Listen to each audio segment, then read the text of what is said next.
Deixa eu trazer algumas informações importantes na seara política. No próximo dia 6 de abril, alguns prazos do calendário eleitoral oficial chegam ao fim. É o caso da desincompatibilização dos servidores públicos, também vale para filiação e registro de estatutos e do domicílio eleitoral. Rafael Leite conversou com um advogado eleitoralista e vai detalhar para a gente a regulação desses prazos. Para disputar um cargo de prefeito, vice ou vereador nas eleições de 2024, ocupantes de diversos cargos, a exemplo de servidores públicos e militares, devem estar atentos aos prazos de desincompatibilização exigidos por lei. Mas por que o pré-candidato ele precisa se afastar das funções? Essa pergunta e outras vão ser respondidas a partir de agora pelo André Mota, ele que é advogado eleitoralista. Seja muito bem-vindo mais uma vez ao Correio Debate. É lei. O candidato ele precisa se afastar. Exatamente. Nós temos a Lei Complementar 64/90, que determina alguns prazos de desincompatibilização, que é nada mais, nada menos do que um afastamento daqueles que exercem determinados cargos públicos dessas funções, no sentido de garantir que não haja nenhum privilégio a pessoas que ocupam cargos públicos e disputem o processo eleitoral. É uma forma de gerar igualdade na competição política. Você tem três marcos legais nesses prazos. Os prazos relativos a candidaturas de 3 meses, de 4 meses e 6 meses.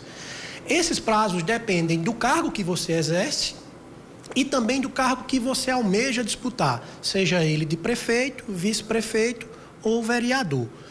O Tribunal Superior Eleitoral, como você tem uma variedade enorme de cargos a serem disputados, fixa no próprio site do tribunal uma forma de você fazer essa consulta.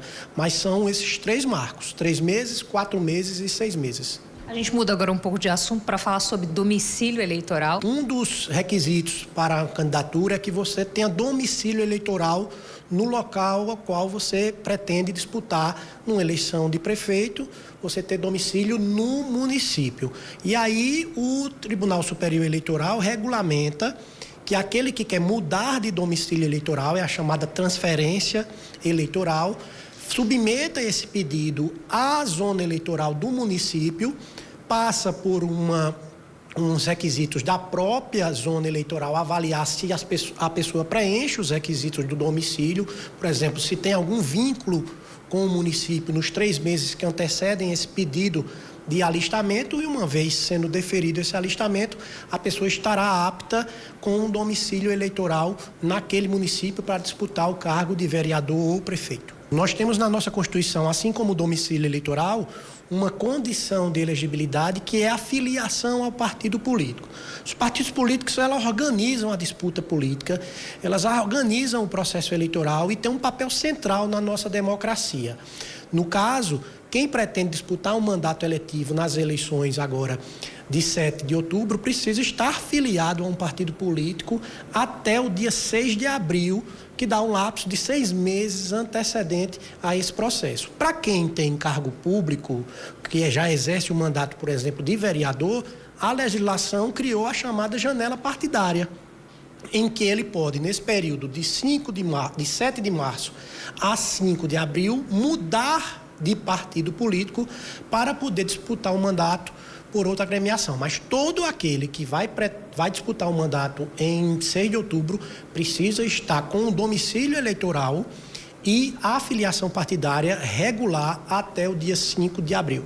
Lembrando que a janela partidária ela só é vigente para os candidatos. Então, esse ano só vale para prefeito, vice-prefeito e vereador. Então, não está valendo, por exemplo, para deputado, para governador? Exatamente. O que vale é o mandato ao qual você está vinculado. Num caso de governador, de deputado estadual e deputado federal, você só terá direito a essa janela partidária, a essa migração na eleição de 2026. O Tribunal Superior Eleitoral, através de resolução, ela abre um espaço para aqueles candidatos que conseguem uma anuência do partido. Isso está previsto na nossa Constituição Federal, que é a chamada Carta de Anuência. Muitos candidatos se socorrem desse instrumento, que é o partido autorizando ele sair, e aí ele pode fazer a migração sem nenhum dano de perda do mandato eletivo. Ok, André, muito obrigada mais uma vez pelos esclarecimentos. A gente volta aos estúdios.